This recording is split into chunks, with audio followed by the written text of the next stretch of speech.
আমি আমাদের প্রিয় এলাকাবাসী মিরসরাই চট্টগ্রাম জেলার অন্যতম একটি উপজেলা জোরারগঞ্জ থানা এবং মিরসরাই থানা দুইটি থানা নিয়ে মূলত আমাদের মিরসরাই উপজেলা। সেই উপজেলাবাসীর সবাইকে আমি জানাচ্ছি মাহে রমজানুল মোবারকের শুভেচ্ছা এবং অগ্রিম ঈদের শুভেচ্ছা। ঈদ মোবারক। আমরা মিরসরাইকে একটি আলোকিত মিরসরাই গড়ে তোলার জন্য আমি দীর্ঘদিন থেকে কাজ করে যাচ্ছি।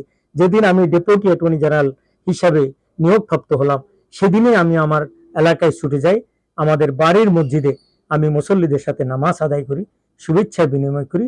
এরপর থেকে আমি প্রত্যেকটি মসজিদে এই প্রতি জুমাতে গিয়ে মানুষদেরকে এটা দিন শরীয়ত এবং আইনগুলো মেনে চলার জন্য উদ্বুদ্ধ করে আসছিলাম এবং সেভাবেই গোটা মিরসরাই মানুষ আলহামদুলিল্লাহ এখন জাগ্রত হয়েছে, তারা কথাগুলো শুনছে এবং আমরা দেখতে পাচ্ছি অনেকেই যে ইসলামী জীবন বিধান মেনে চলার জন্য অভ্যস্ত হচ্ছে।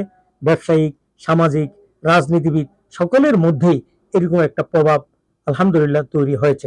আমি আশা করছি যে আমি যে মোটিভেশনটা শুরু করছি সেটি হলো কোরআনের মোটিভেশন, দ্বীনের মোটিভেশন, হকের মোটিভেশন, আইনকে মেনে চলার মোটিভেশন।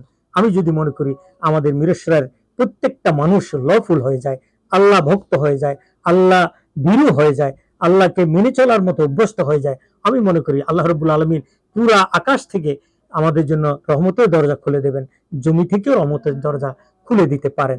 আমি মিরসরাইবাসীকে আহ্বান জানাবো, আসুন আমরা সকলে মিলে একাকার হয়ে বাই হয়ে কোরআনের বিধানগুলো মেনে চলি, একটি সুন্দর, সুস্থ এবং আদর্শবান একটা এলাকা হিসাবে গড়ে তুলি, যাতে করে বাংলাদেশের প্রতিটি মানুষ আমাদের মিরসরাইকে দিয়ে গর্ববোধ করতে পারে। হয়তো ব্যবসা বাণিজ্য এবং ভৌগোলিক দিক থেকে, পর্যটনের দিক থেকে আমরা এখন অনেক আধুনিক, ইট ইজ ট্রু, কিন্তু আমি যদি প্রশ্ন করি কোরআন মানার দিক থেকে আমরা আধুনিক কিনা, আদর্শ দিক থেকে আমরা আধুনিক কিনা, বিচার মানার দিক থেকে আমরা আদর্শ কিনা, আমরা একে অন্যকে সহানুভূতিশীলতার দৃষ্টিতে আদর্শ কিনা, এই বিষয়গুলো কিন্তু এখনো আমাদের ঘাটতি রয়েছে।